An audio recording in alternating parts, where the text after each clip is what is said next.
दो टिकटें अभी बाकी रह गई बीजेपी की, मतलब 4 बाकी थी और अब 2 बची हैं, कैसरगंज और रायबरेली। कैसरगंज में क्यों अटकी है ये लगातार हम चर्चा कर ही रहे हैं ब्रजभूषण शरण सिंह को लेकर, और रायबरेली में क्यों अटकी इस पर भी चर्चा हम लोग लगातार कर ही रहे हैं। क्या लगता है पंकज जी, कब तक ये रिलीज हो सकती है और अब फिलहाल क्या फैक्टर चल रहे हैं?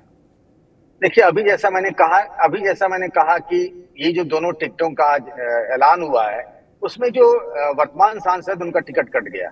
लेकिन जिस तरीके से बॉडी लैंग्वेज है कैसरगंज से ब्रजभूषण शरण सिंह का, वहां इस बात की संभावना कम लग रही है। अब ये कहा जा रहा है, जो पब्लिक डोमेन में भी है और ये चर्चा बीजेपी में है अंदर खाने में, कि पहले राउंड का चुनाव जब खत्म हो जाएगा तो ब्रजभूषण शरण सिंह की उम्मीदवारी की घोषणा हो जाएगी। वैसे भी ब्रजभूषण शरण सिंह के अलावा वहां से पार्टी के पास कोई मजबूत विकल्प नहीं, कोई ऐसा मजबूत नेता नहीं है जो वहां से चुनाव जितवा सके। ये एक बात कही जा रही है। जी। अब रही बात रायबरेली की, तो रायबरेली में तो सिंपल वही है, लखनऊ वाला जो तहजीब की वो पुरानी कहावत है, पहले आप तो पहले आप। पहले कांग्रेस पार्टी का इंतजार हो रहा है बीजेपी की तरफ से। पहले आप लोग तो तय कर ले, चूंकि गांधी नेहरू परिवार का है, सोनिया गांधी राज्यसभा पहुंच गई, चुनाव नहीं लड़ेंगी। अब क्या प्रियंका गांधी वाड्रा वहां से चुनाव लड़ती हैं, तो उस हिसाब से बीजेपी अपने कैंडिडेट देगी। अगर वो नहीं लड़ती हैं तो फिर संभव है कि वहां के लोकल नेताओं में से किसी को टिकट मिल जाए। उसमें भी दावेदार कई लोग हैं। दिनेश प्रताप सिंह जो मंत्री हैं योगी सरकार में, वो पहले लोकसभा का चुनाव लड़ चुके हैं। एक दावेदार और भी बताए जा रहे हैं जो हैं तो से अभी भी समाजवादी पार्टी में, अभी राज्यसभा के दौरान उन्होंने क्रॉस वोटिंग किया, मनोज पांडे जो अखिलेश यादव की सरकार में मंत्री भी थे।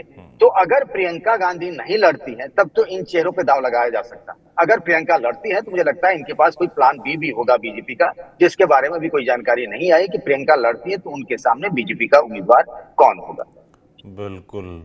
और आपने हाल में एक चर्चा में बताया भी था कि 26 तारीख के बाद शायद कांग्रेस की तरफ से उस सीट पर ऐलान हो सकता है। तो 26 के बाद जब कांग्रेस का ऐलान हो जाएगा तभी माना जाएगा उसके बाद बीजेपी का ऐलान होगा रायबरेली में।